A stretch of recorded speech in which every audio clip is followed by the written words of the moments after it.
Esto es el procesador. Es el cerebro del robot. ¿Un cerebro? ¡Qué grande! En realidad no está grande. Es toda una experiencia vivir con miedo, ¿verdad? Un robot no puede dañar a un ser humano. Primera ley de la robótica. Eso es lo que significa ser esclavo. Las máquinas deben someterse a unas limitaciones lógicas. Yo he visto cosas que vosotros no creeríais.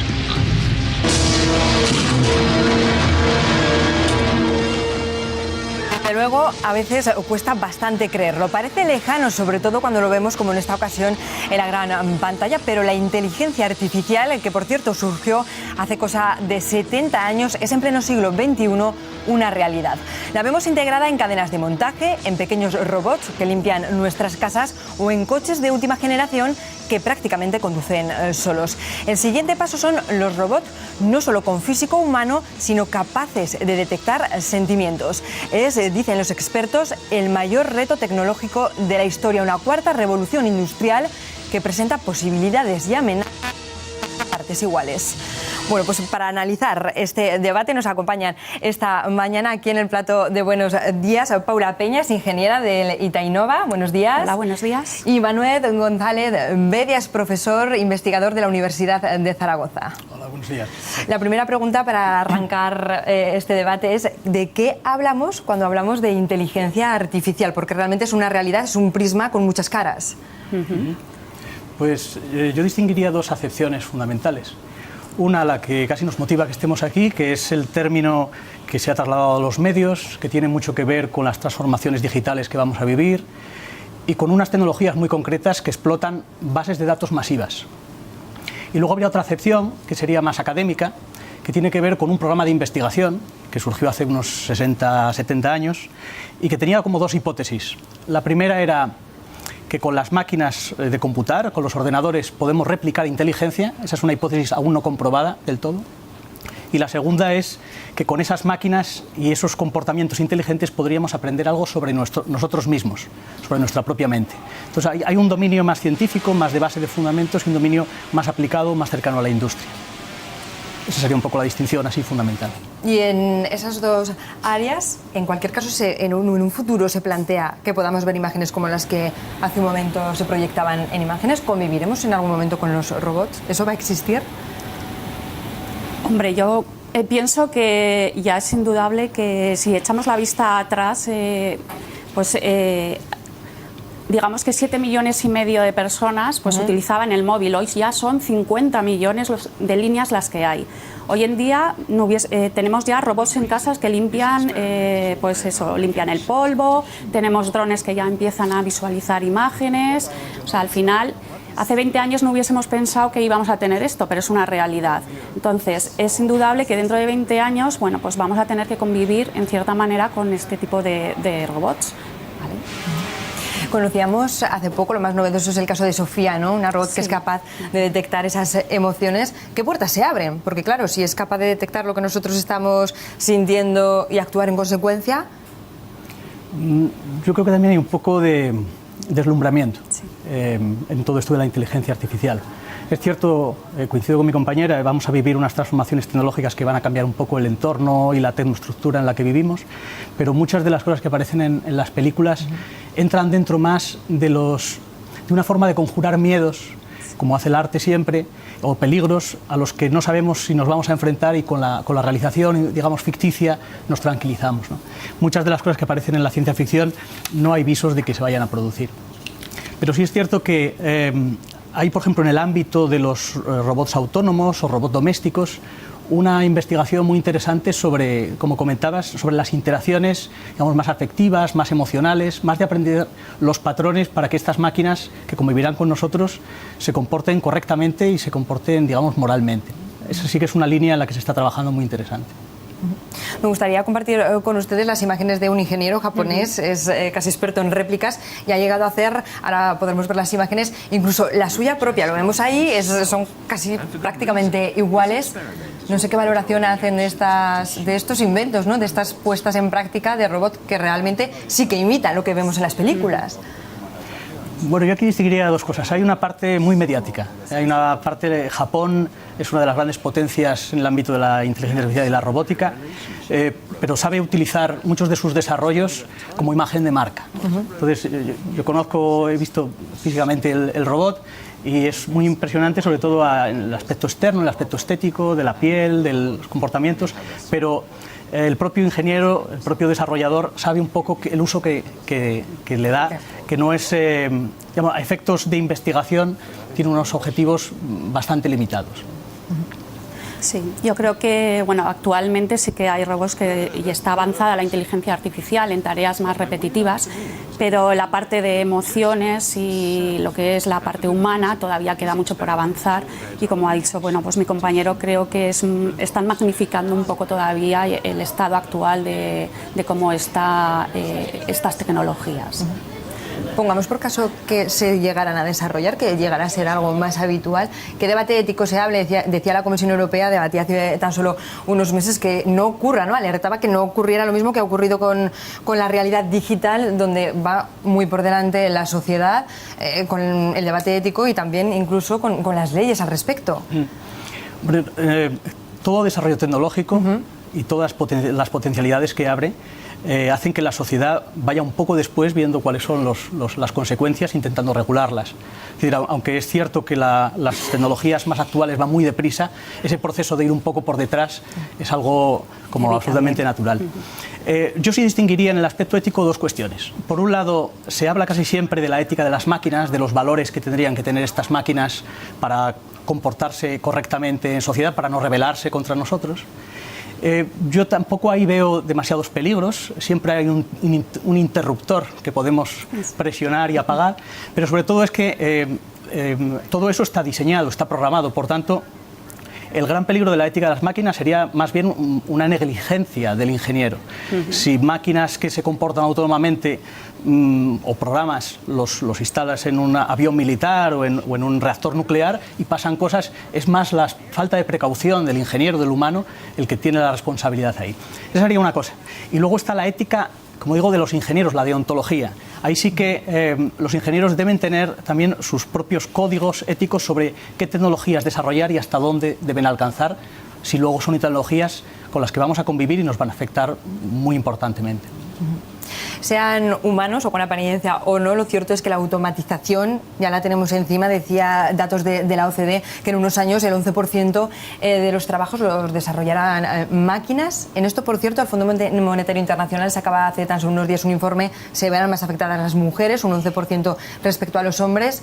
¿Cuándo prevén que pase esto? En plazo de aquí a 10 años, ¿cómo funcionaremos? ¿Qué dejaremos de hacer y qué nunca podrán hacer las máquinas por nosotros? A ver, yo creo que la inteligencia artificial va a ser como una especie de revolución industrial, pero va a ser sobre todo, no tanto una revolución tecnológica, sino también cultural. Entonces, claro, existen los miedos de que puedan desaparecer puestos de trabajo. Pero hay que pensar que pues va a haber una transformación digital y lo que va a haber son cambios en esos trabajos. Van a aparecer nuevos trabajos, puede que algunas tareas que sean repetitivas sí que a lo mejor sean delegadas pues a estos robots o lo que sea, pero van a aparecer otros nuevos ámbitos de trabajo. Entonces, yo creo que tampoco hay que tener miedo a que, que estas nuevas tecnologías convivan con nosotros. Yo me gustaría añadir una cosa. Es cierto, hay muchos estudios que hablan sobre esta transformación laboral, pero muchos de estos estudios yo no encuentro los datos en los que están basados porque discrepan muchísimo.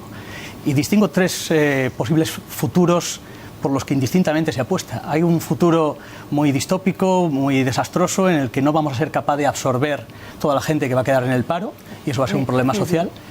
E igualmente se defienden futuros mucho más optimistas, donde se van a automatizar trabajos muy mecánicos y vamos a tener la opción de hacer tareas, los humanos, mucho más creativas. Pero luego hay otras corrientes que dicen que incluso toda esta retórica está un poco hinchada y que la transformación no va a ser tan abrupta, que la gran transformación sucedió en el siglo XX, con el coche, con el automóvil, con la electricidad, y que ahora mismo va a ser una transformación más secuencial. Sobre las mujeres, los hombres, yo creo que va a haber una distinción entre los trabajos que se pueden automatizar y los que no. Y hay ámbitos que tradicionalmente desarrollaban las mujeres, es el ámbito de los cuidados, que va a ser difícil que eso se automatice. Y además que no sé si queremos que ciertas tareas relacionadas eso, con los cuidados, con las atenciones, las desarrollen máquinas. Eso también va a ser una decisión social, no solo tecnológica. Y que muchas veces nos obligará a redefinirnos como profesores, como profesionales, porque claro, competencias que ahora están en auge, o mismo la persistencia o la perseverancia, luego pues nos tendremos que ir por otro lado, ¿no? Sí, no podemos trasladar, digamos, los puestos que hay actualmente a dentro de 20 años. Entonces, como ha dicho mi compañero, pues va a ser una transformación que poco a poco, bueno, pues habrá que ir adaptando también pues estos puestos de trabajo.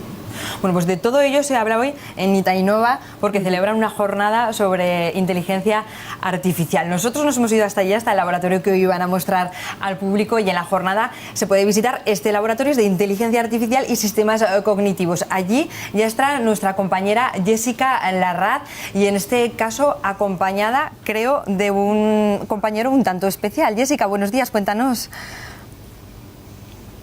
Pues así es, estoy con Pilar, que es un avatar que han creado aquí en Itainova, en Aragón. Es uno de esos proyectos que están realizando aquí. Para hablarnos de él y de muchos otros tenemos a Rafael Del Hoyo, responsable del grupo de Big Data y Sistemas Cognitivos. Buenos días, Rafael. Buenos días. Bueno, pues cuéntanos qué es lo que nos puede decir Pilar. Pues la verdad que puede hacer muchas cosas. Pilar es uno más dentro del laboratorio, un integrante del equipo. Yo lo primero que, no sé, le vamos a pedir que nos dé la bienvenida, yo creo. Darles la bienvenida, por favor. Bienvenidos aragoneses al Laboratorio de Inteligencia Artificial y Sistemas Cognitivos de Itainova. En esta sala podrás encontrar a mis compañeros en los diferentes puestos. Anímate a acercarte y preguntar sobre los diferentes proyectos en los que trabajamos. Podrás ver demostraciones de su funcionamiento en directo. ¿Puedo ayudarte en algo más? ¿Nos puede contar un poco qué hacéis en este laboratorio? Sí, yo creo que Pilar es la mejor para contarlo. Dinos la misión del laboratorio, Pilar. Encantada, Pilar. ¿Cómo estás? Uy, he entendido mal. Dinos la misión del laboratorio, por favor.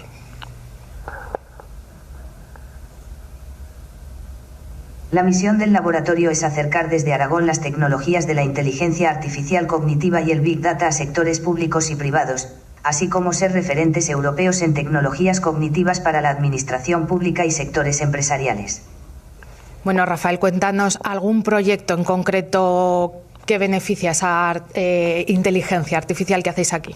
Es complicado porque tenemos muchos proyectos con empresas donde estamos investigando con ellas en la utilización de la inteligencia artificial.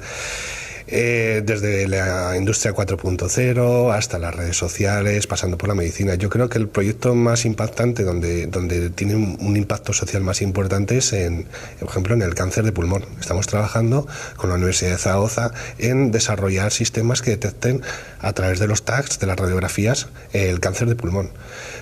Identificando prematuramente el cáncer, la aparición de diferentes edemas, elementos dentro del pulmón, podemos beneficiar que las personas reduzcan tanto la medicación y como tengan mayor probabilidad de un resultado correcto dentro de este proceso. Entonces yo creo que la inteligencia artificial es aplicable a un montón de sectores, la medicina, la industria, las redes sociales.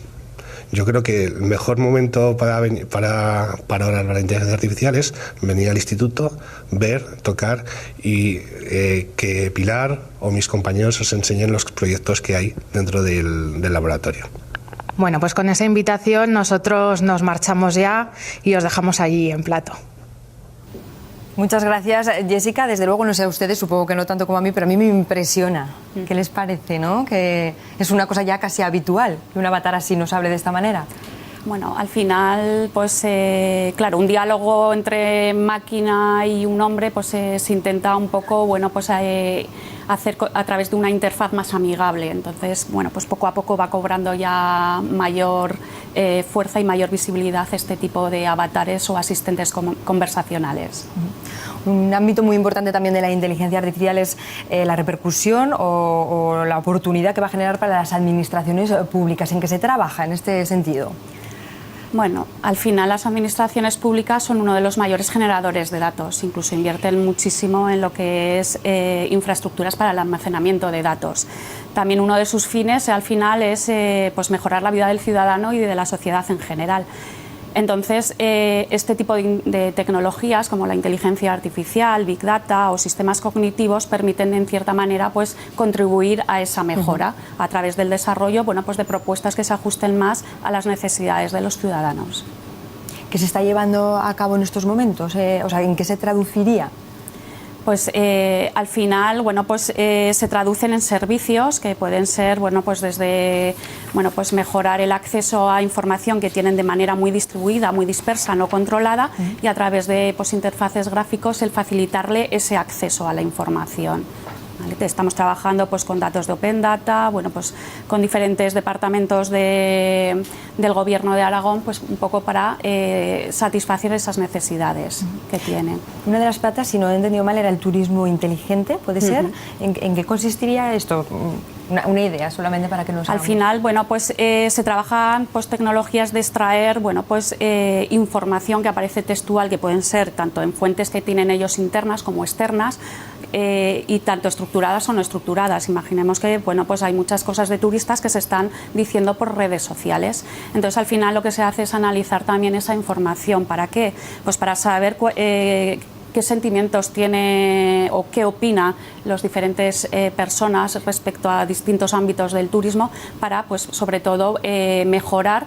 Pues si hay algún tipo de problemática o deficiencia, pues llevarlo a cabo o definir nuevas políticas que apoyen esos cambios. Serían los datos, ¿no?, los que marcarían unas decisiones. Efectivamente. U otras. Manuel, no sé si podría decirnos en qué se está trabajando en estos momentos en la Universidad de Zaragoza en cuanto a inteligencia artificial. Bueno, en este ámbito hay muchos grupos trabajando sobre diferentes aplicaciones, diferentes dominios. Para mí la línea más interesante, o al menos la que nosotros seguimos en el grupo, tiene que ver con aspectos de detección como de principios de la inteligencia. Es decir, la inteligencia artificial está adscrita a la ingeniería o a la ingeniería informática y muchas veces está impregnada de cierto valor típico de los ingenieros, que es el de resolver problemas. Pero por lo que yo he visto y por la historia que tenemos de la inteligencia artificial, los resultados más interesantes han venido cuando los ingenieros han trabajado con otros perfiles, con psicólogos, con neurocientíficos, con biólogos, con humanistas, donde hay diferentes lenguajes, las mentes se hacen un poco más abiertas, los perfiles se hacen híbridos, y entonces no se explota tanto una tecnología.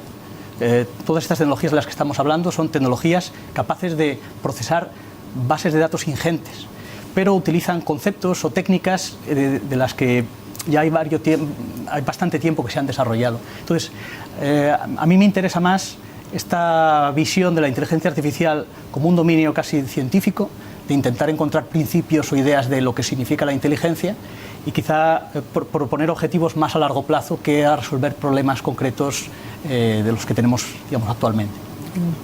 ¿Cuáles serían algunos a los que nos daría respuesta la inteligencia artificial? Bueno, las técnicas que tenemos de la inteligencia artificial, que a veces me parece un término abusivo decir que son inteligentes, se inspiran en la imagen que tenemos de lo que se supone que es nuestra inteligencia.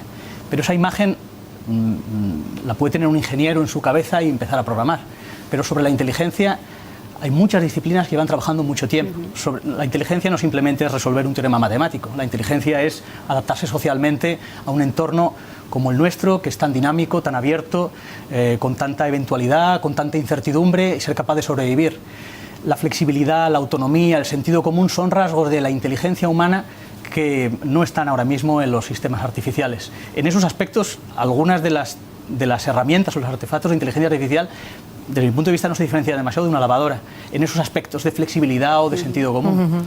Así que, digamos, ese tipo de claves de la inteligencia mucho más genuina, mucho más humana, son las que hay que entender para después modelar o implementar. Pero de momento mejor que sean solo de ser humano, ¿no? Por la competencia que pueda suponer. ¿Qué hay del dinero que se destina? Decía, la Unión Europea anunciaba hace muy poco 20.000 millones de euros para la inteligencia artificial hasta 2020. ¿Es suficiente? ¿Estamos bien posicionados? ¿Hace falta más? Bueno, China y Estados Unidos están invirtiendo muchísimo. Y en Europa, Francia, Macron quiere convertir a Francia en el hub de la inteligencia artificial a nivel europeo. Ha lanzado un programa de 1.500 millones de euros para los próximos años y con la idea de captar un montón de científicos franceses que están en el extranjero, en Silicon Valley. Para mí va a ser una tecnología absolutamente esencial y estructural y que va a afectar, se llaman también tecnologías intersticiales, va a afectar al desarrollo de otras muchas que estén relacionadas. Así que si es mucho, si es poco, va a depender de lo que otros agentes con los que competimos a nivel internacional decidan apostar. Si, digamos, con los fondos con los que maneja España, pues no se puede competir, eso seguro. Sí, yo estoy totalmente de acuerdo. Al final, bueno, pues hay otros países que están invirtiendo muchos, el nuestro, bueno, pues poco a poco, pero vamos, que todo lo que sea pues es bienvenido para ir avanzando en estos temas. Hemos tratado muchos asuntos en el tiempo que hemos tenido. Si nos acaba, me gustaría que como un matiz, una pincelada, ya al final nos dijeran cuáles son las bases para seguir trabajando, ¿no? con la inteligencia artificial, cómo hay que dar los siguientes pasos, hacia dónde. Bueno, yo criticaría una visión y esa visión nos llevaría a tomar ciertas responsabilidades. Es la visión de un cierto determinismo tecnológico, es decir, las cosas van a suceder como si fuera un efecto meteorológico y es imparable. No, yo creo que el desarrollo tecnológico en inteligencia artificial va a tener que tener en paralelo comisiones éticas, comisiones jurídicas, comisiones ámbito de responsabilidad humana, códigos morales, y eso va a tener que hacerse a la vez para decidir nosotros en qué tareas queremos que se introduzca la inteligencia artificial y en cuáles no. Es decir, qué tipo de conocimiento queremos que manejen las máquinas y cuáles queremos que aún resida en manos humanas. Muy bien, bueno, les agradecemos mucho, Paula Peña, gracias. Manuel González Bedia, que nos hayan acompañado, que nos hayan ayudado a arrojar luz a la inteligencia artificial. Buenos días y estaremos muy pendientes de lo que dé de sí la jornada de hoy en Itainova. Muchas gracias. Nosotros ya cambiamos de asuntos. Hablamos